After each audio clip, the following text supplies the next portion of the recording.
show script. Please feel free to tweet. You're listening to WCEG Network.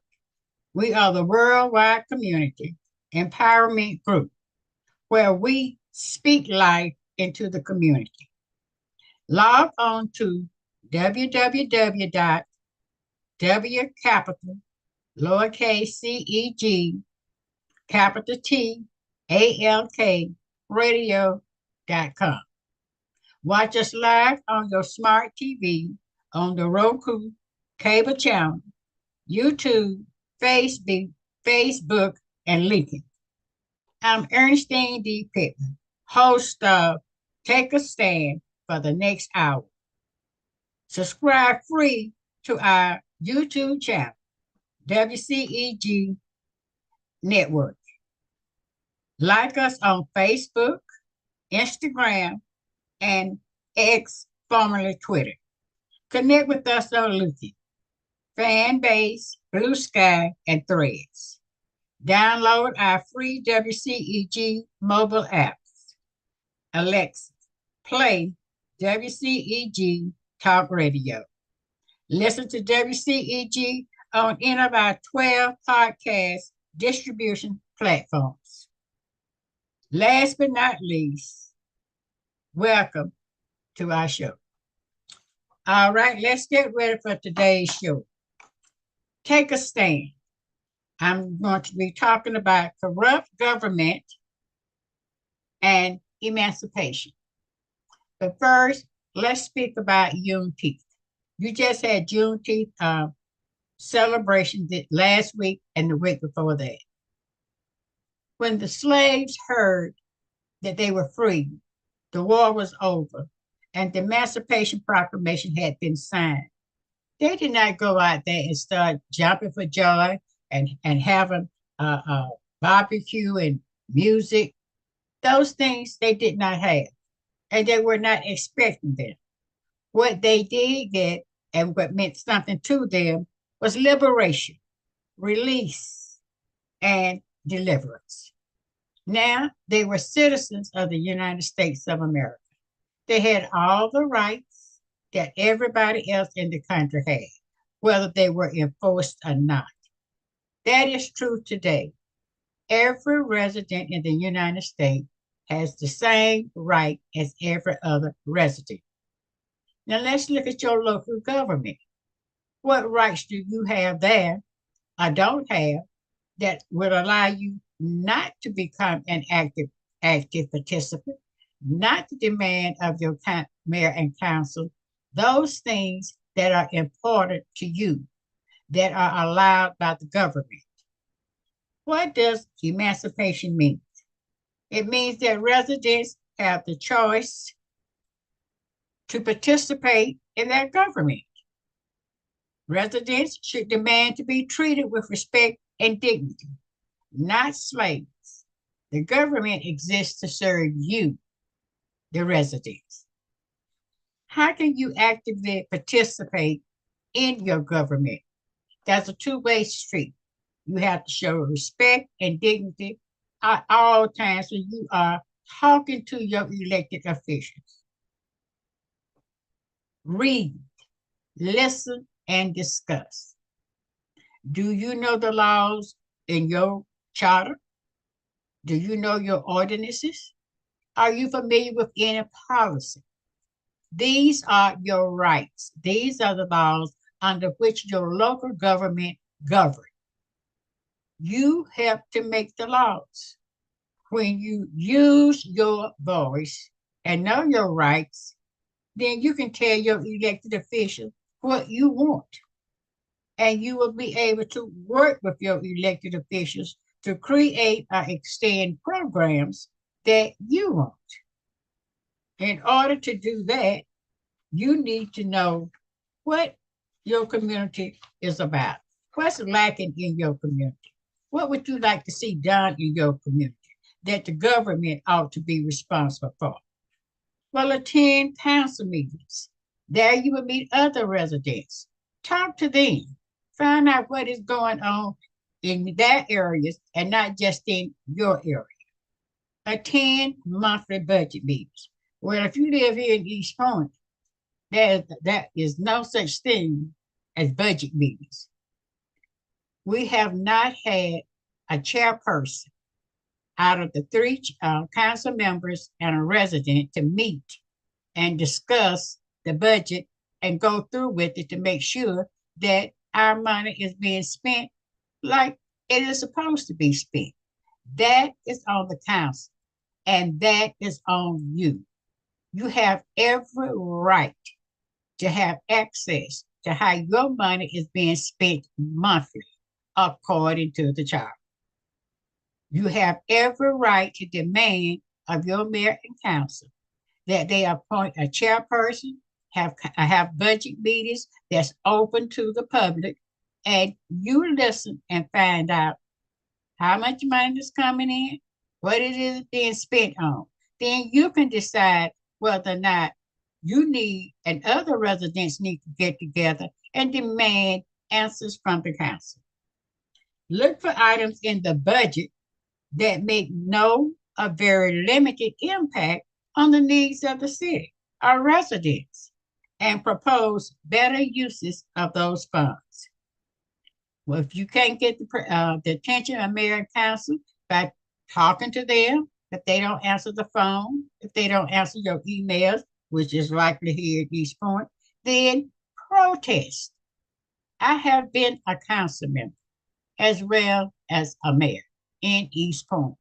I know the laws, I know the policies, I know the budget, how it is situated, and how to go and look for those things that are constant and those things that are put in to just simply hide money for other uses of which you have no idea. That is why we need a watchdog committee here at East Point. Every local government should have a watchdog made up of residents, volunteers to attend council meetings, to get information out to the public that the council members are not getting out, even though in the budget they have money dedicated by policy to commute, to contact and their constituents. If you're not hearing anything from your council member, then that money is not being spent as it should. So there's no impact. If it's not going to be used like it is supposed to be done, then use it. If not, then put it in a reserve account that the community can use and not just have it there from members of members of the council, the mayor and council members to do what they just want to do without any kind of accountability.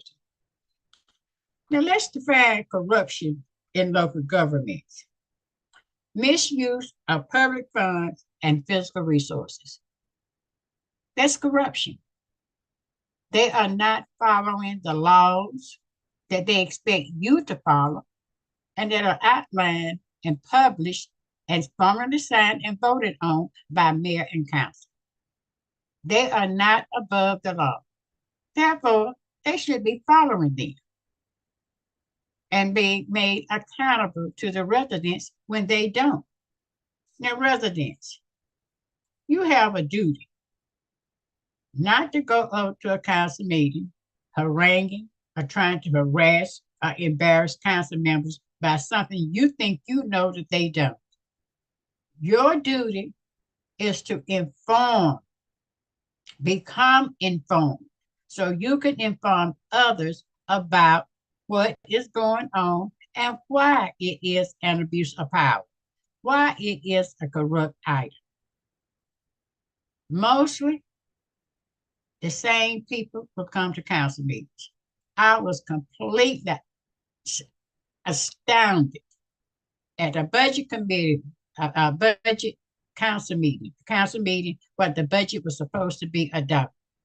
And during public hearing, we had more members than the public.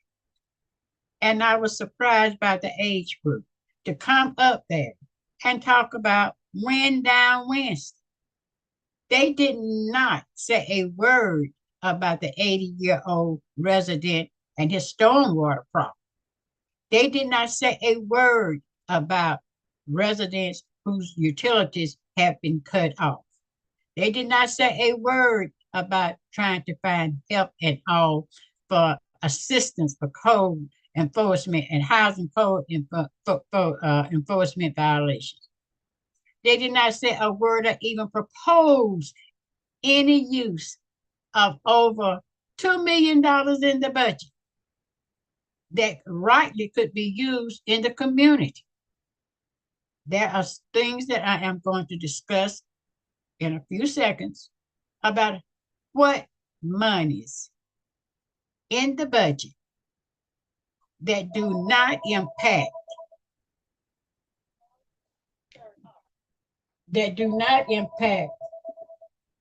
excuse me.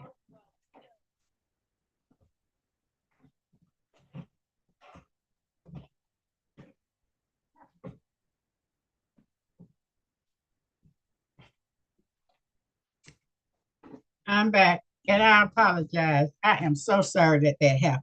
Now let's get back to our meeting.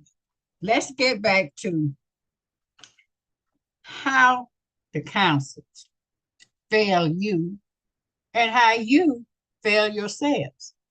Only you can correct the council and let them know what you want. You elected them. They represent you, they work for you.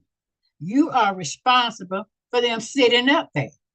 So take charge and stand up and speak out, not in a controversial manner, but in one of intent to come to the table, lay the cards on the table, and be truthful about the money.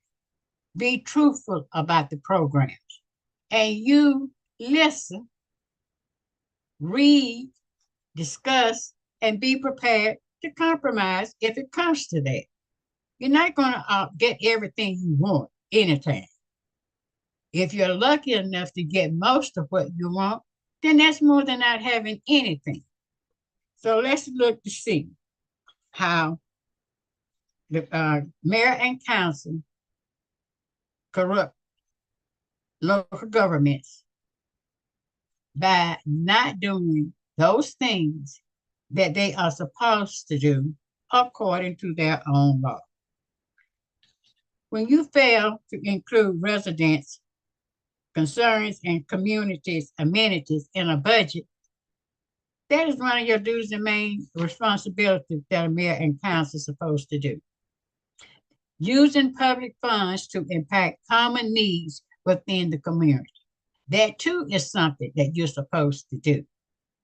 By law, there are certain things that you can spend public funds on in the community. All residents should know what law that is and how that money can be spent. You need utility assistance. Well, using public funds to impact common needs within the community, that would come under that. Utility assistance. You can have an age and disability program, climate consideration. On the news yesterday, the mayor in Palmetto was talking about homes that had their utilities turned off, and the heat today is a climate change that we have more frequently now than in the past. You're going to have these hot days. Some people will die. They cause health risks.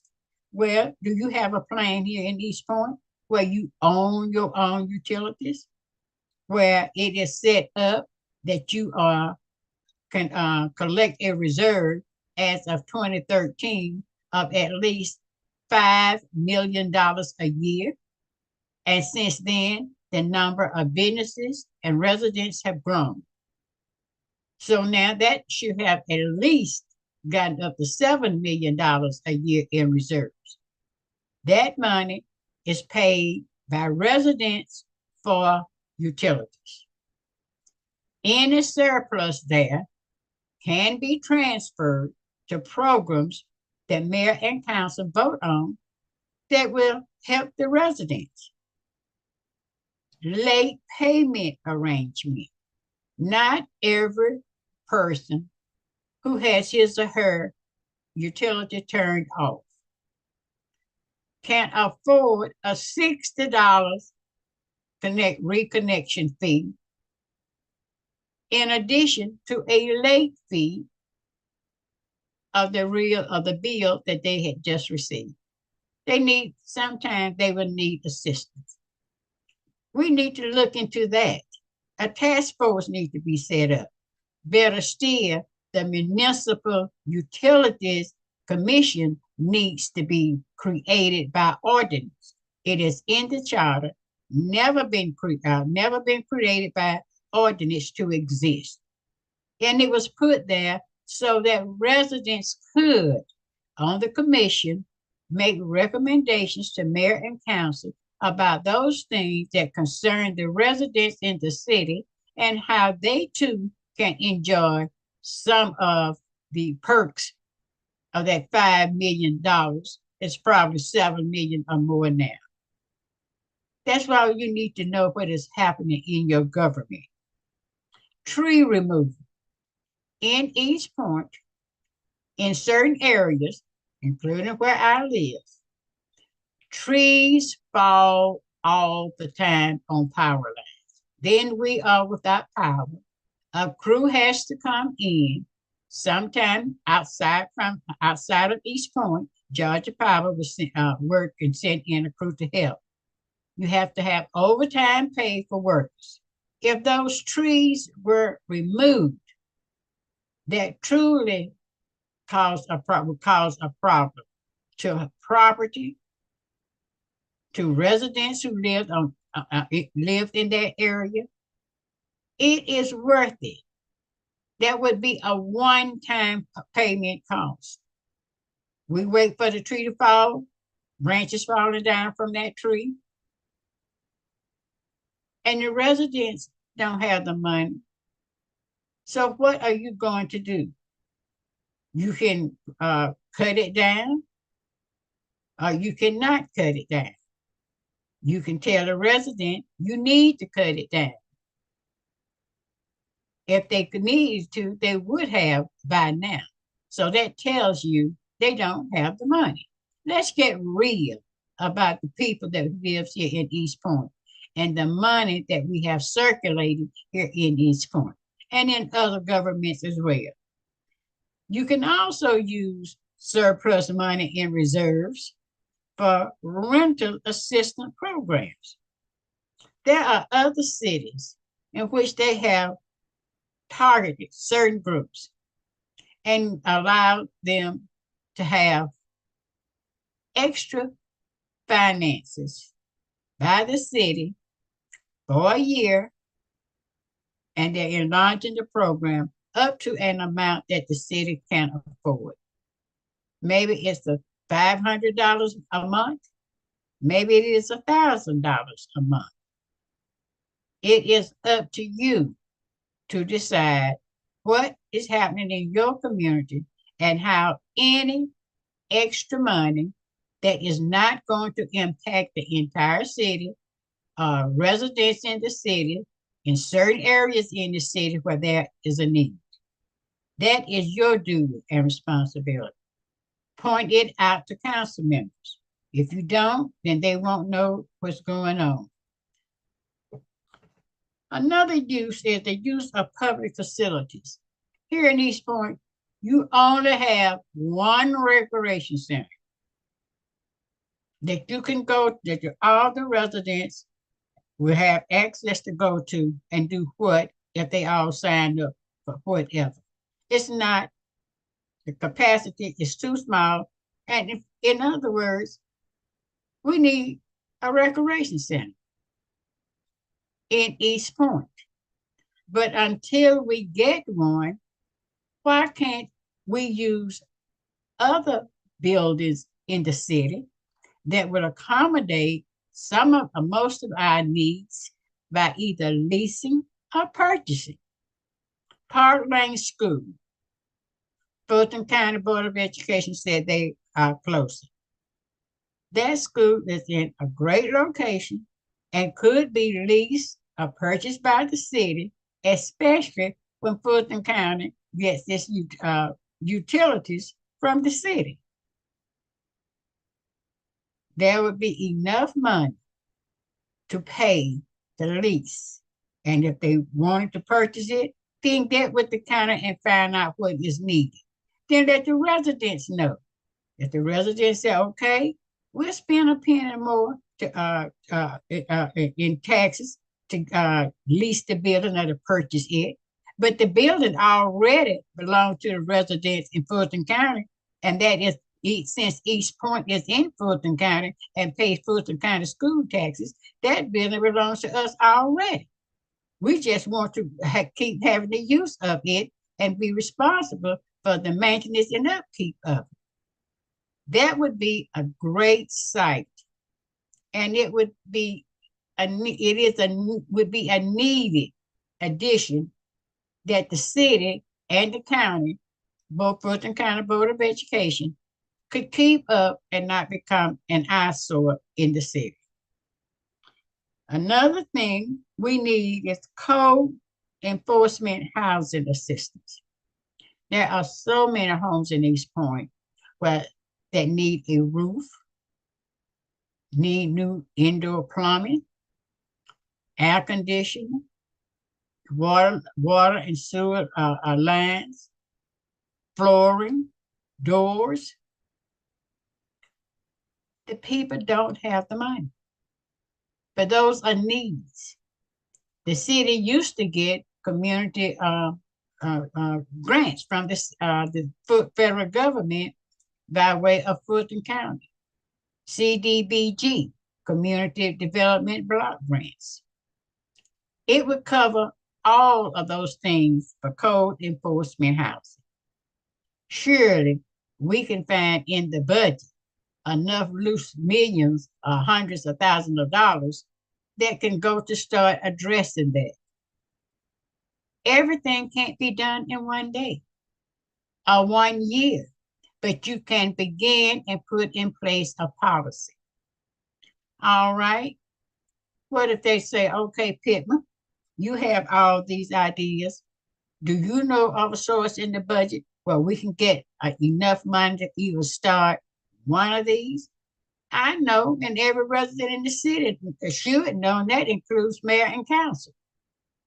Every household in the city of East Point that uses electricity should be able to enjoy the settlement refund from MEAG every year in March or April. MEAG is a utility. It is a nonprofit and not allowed to sit on its profits. Based on the amount of equity that we have in MEAG, we get a certain amount of that at the end of their tax year. If they have met all their obligations, and there's their sex money. It is not already in the budget to be spent on anything when it comes in. Why not direct that directly to community programs? We're the ones that paid into it. And it does not come out of that 5 million. That's in addition to money that's there that could be used for some of those other items in the budget. You have to start standing up for yourselves. You are going to have to be identified as that somebody everybody talks about when there's a problem, and somebody is called upon to fix it. You're going to have to be that somebody. Not only that, you need to be that somebody when it comes to order, peace, and determining what is going on in your city that nobody is paying any attention to. Protest. Too many of you in this point have decided that is above you. I mean, beneath you. You are above that. That's what the poor folks do. Well, if you don't need what the people are protesting about, why don't you support them if they're in numbers? And of course, it's going to help you. We as a people in a community, in a city, in a state, in the United States, need to stand up and support the organizations locally, statewide, and nationally, where any or all of our rights are based, to make sure that they are well established, they are being carried out, and you are part of the oversight committee on the local level, state level, and national, because we are the ones on the local level, state level, and national who elect by vote all of our representatives. If they are your representative, surely you ought to be able to contact them and to talk to them and to let them know I am not satisfied with your conduct. That's what you need to do. You need to do that. And you definitely need to do it on the local level. And you need to stop being selfish and dishonest by not speaking out because you want to get personal perks and don't want anybody to know that you may have already been receiving them and you will be exposed. They will stop. Your vote is the only thing that counts. And once you have voted, then regardless of who is elected, those people represent you still. They represent you. And when things come up on a council that you support, even if only 3 council members are talking about it favorably, then you ought to get out there and get support in the community for it. See who else will support it with you. You don't have to do it alone.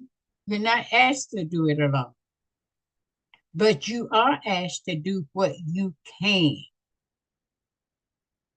What you can do. And stop sitting up saying, I heard this. Well, somebody ought to do it.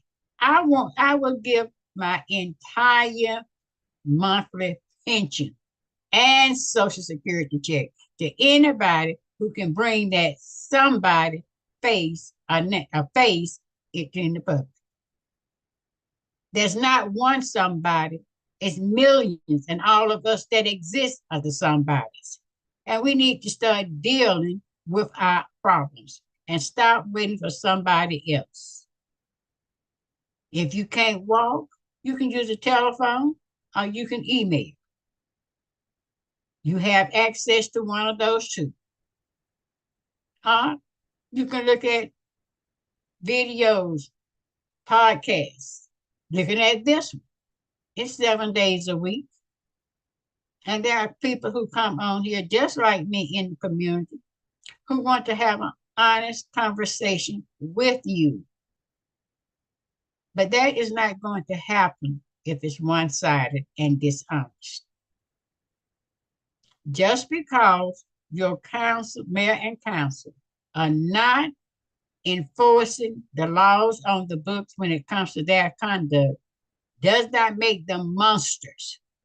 It makes them people who need to be corrected.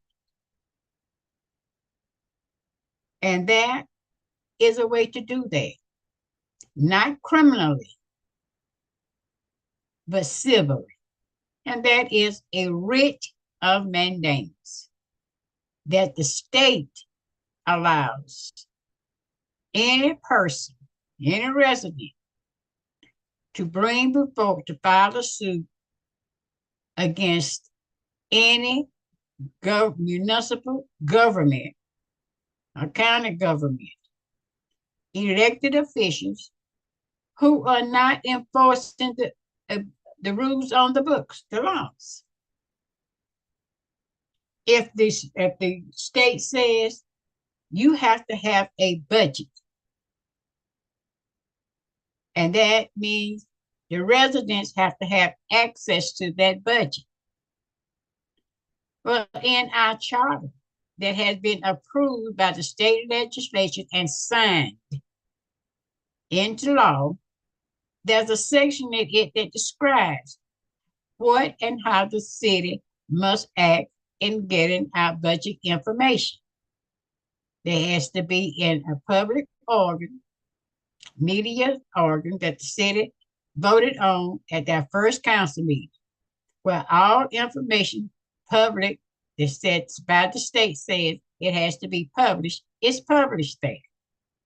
That's the side for the neighbor. And in an emergency, it is the Atlanta Journal Constitution. Well, since the budget is not an emergency and it has a set date and time according to our charter and our ordinances, that we know it's going to take place in June. So prior to June, you have 2 budget hearings, and you're supposed to have access, public access to the budget. But that wasn't true this time. At the first public hearing, there was a budget out there that had only 195 pages. At the next budget hearing, it had gone up to 400, 600 and some pages.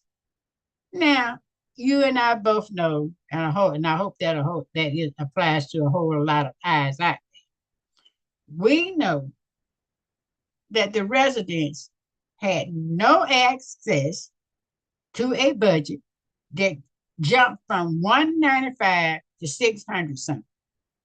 And you're going to stand up there and talk about what you like in it, what you don't like in it, and what you would like in it. But a budget is a fluid document. It can be amended anytime. It can be amended anytime.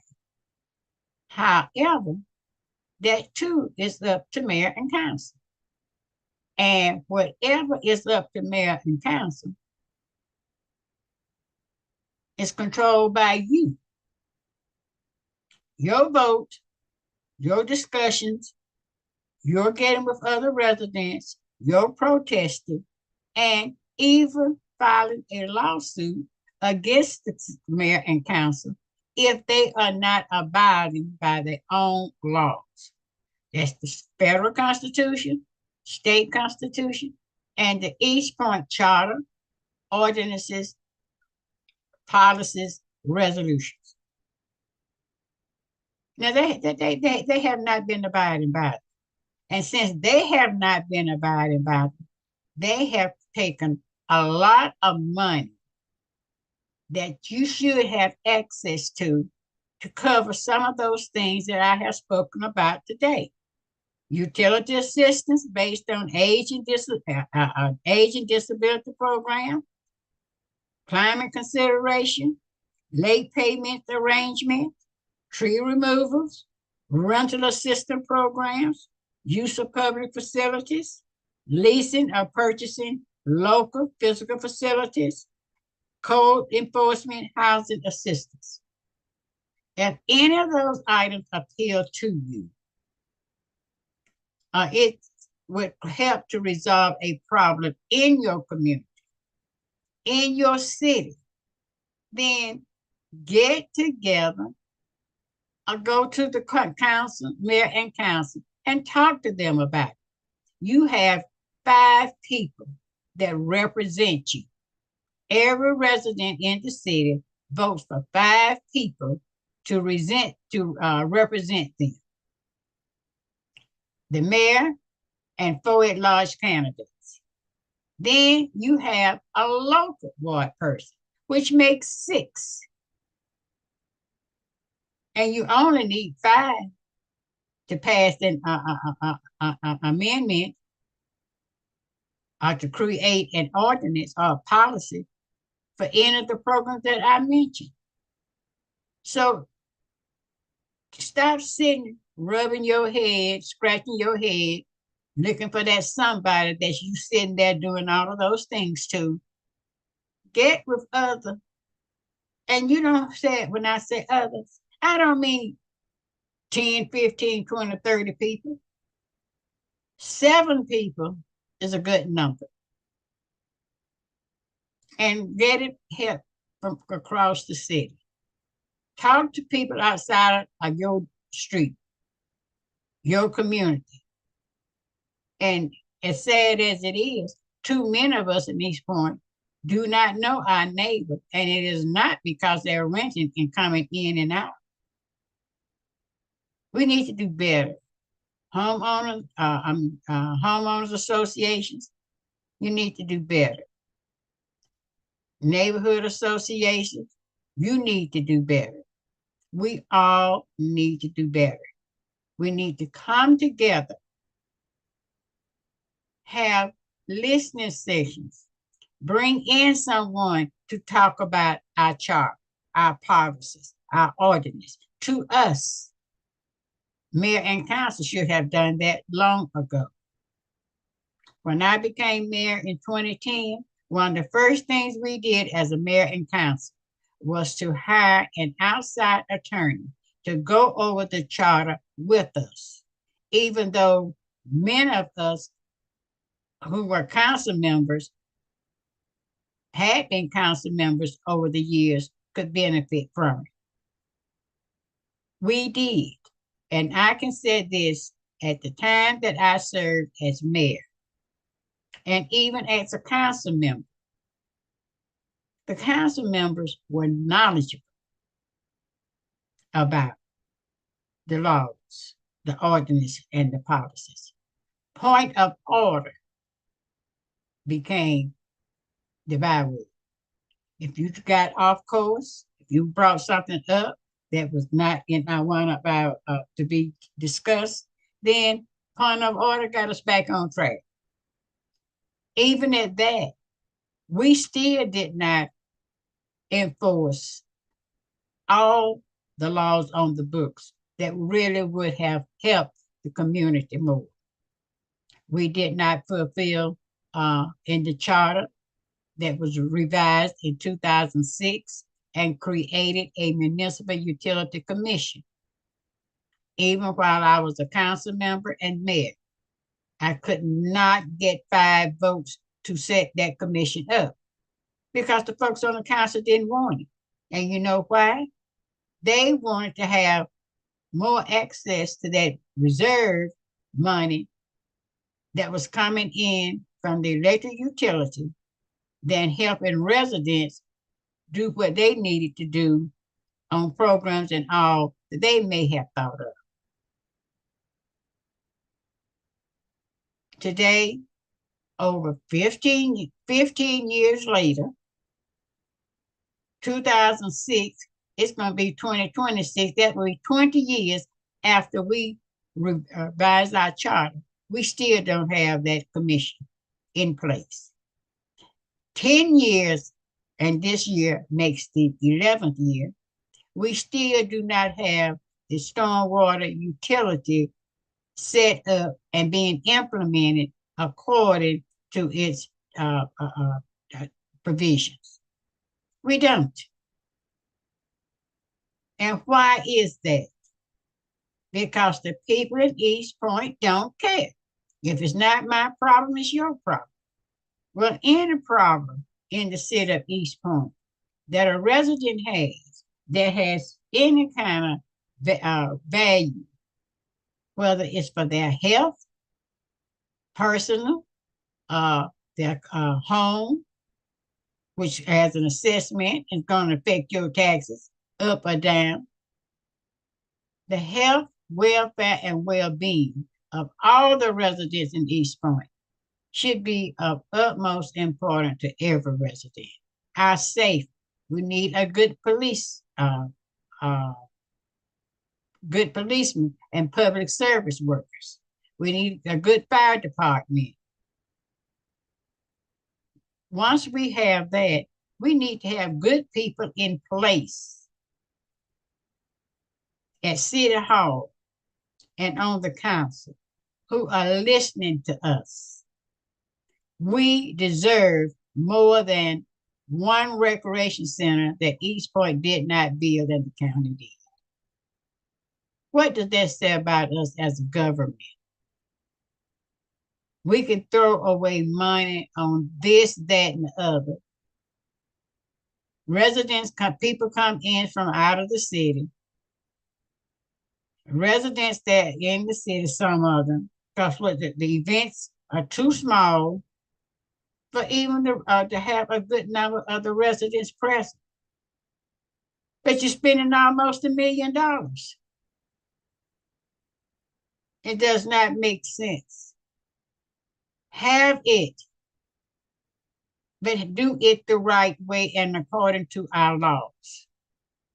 We are not supposed to use taxpayers' money for council members' personal budgets where they go out and have what kind of event and plan they want, and then the residents of the city, with the money that's come to them, it's being paid for that. With never a council vote. Somehow or another, they have convinced themselves. If it is in the budget, it passes when the council passed the budget. The council passed a budget ordinance, an ordinance that simply states that all revenue coming in has an expenditure attached to it with a zero balance. We are filing a budget with no red in it, no black in it. It's zero. We have every estimated penny coming in as revenue is expected to be expended or spent to cover those items that are listed by departments in the budget. And nowhere in the budget, in our policies, that says any council member is supposed to have more than $2,000 for constituents representation. That is ridiculous. That was passed when I was mayor back there in 2010. Education and training. Each Point budget has like $22,000 or $21,000 for each council member.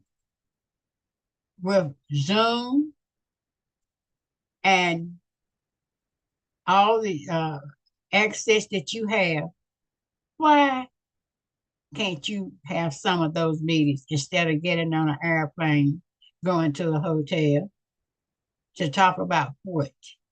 And come back to the city and bring what? Absolutely nothing. There are two conferences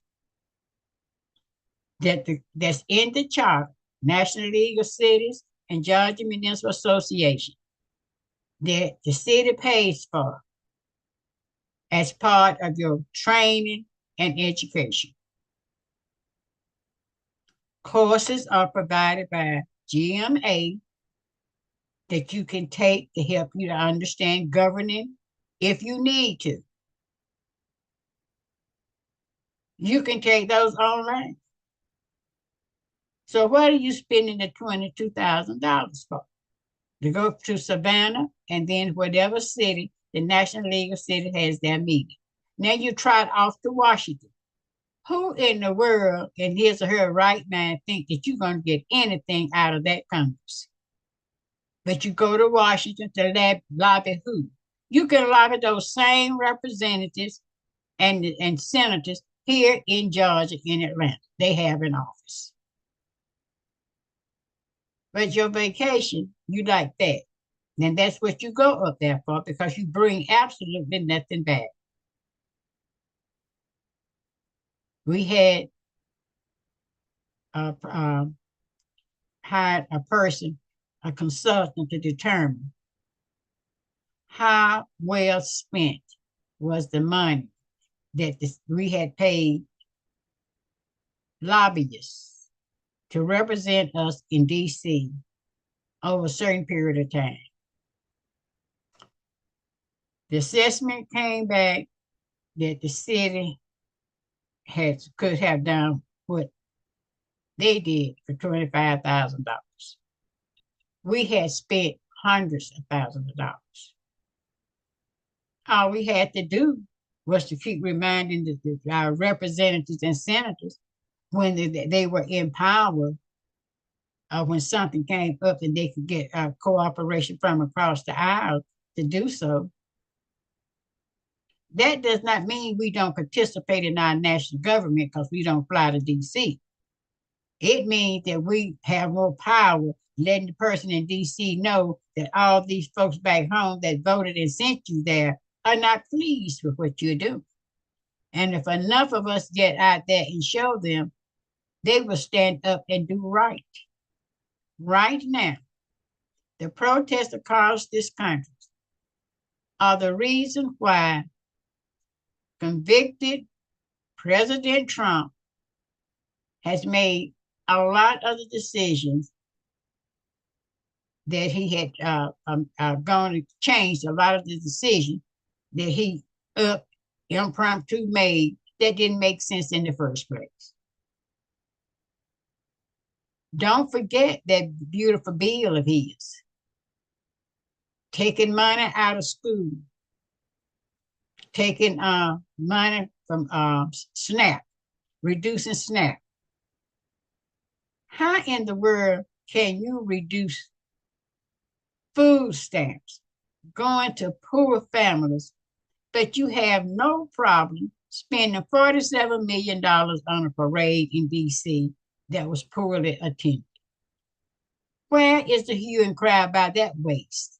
There's supposed to be so much waste in all the other programs that have been life-saving programs for many Americans, us included. That $47 million could have gone there. Now he wants to get rid of FEMA. Those of you who live in cities and rural areas, I have family there in East Point, just let a tornado come through here or whatever. Who is going to help you? Your insurance is not going to pay everything. And then after that, you won't have the insurance you had when the problem occurred.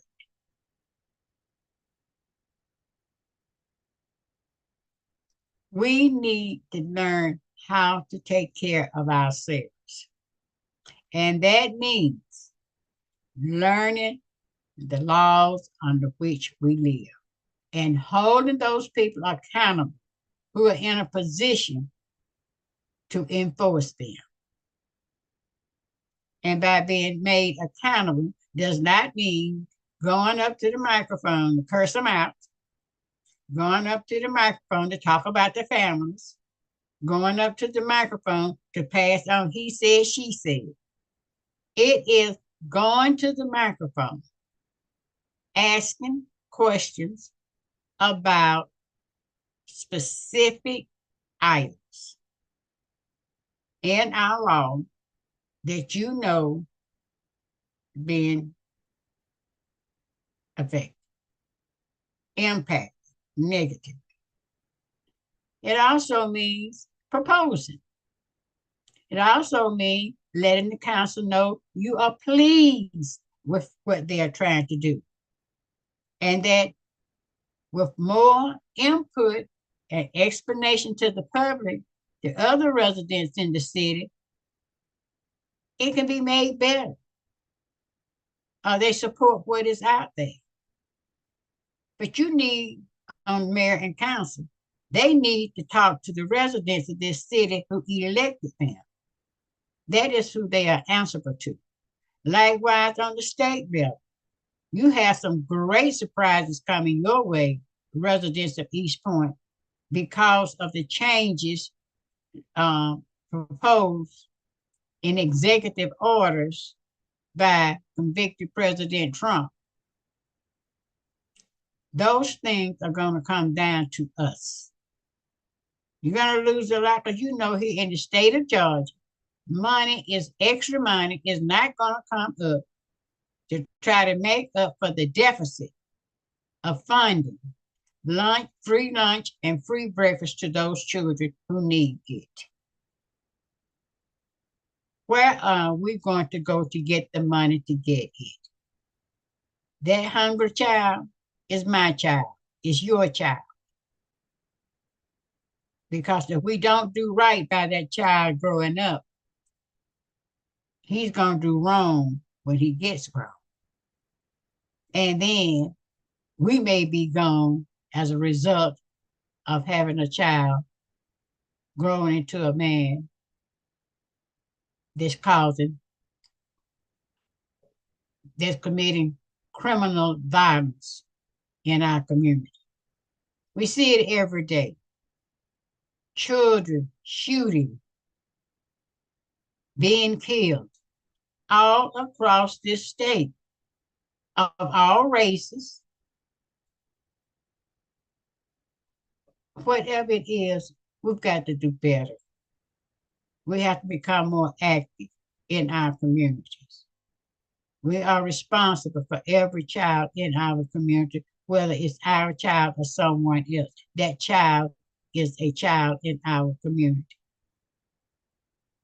We need to become our brothers' keepers, our sisters' keepers, in that programs that can be created to help reduce suffering, to help bring about a positive change in our community. We need to be fighting for it. We need to volunteer. There are so many people here at East Point who have skills that young people do not have because there was no father in the home. And if one was in the home, it didn't take the time. I did not know how to do it.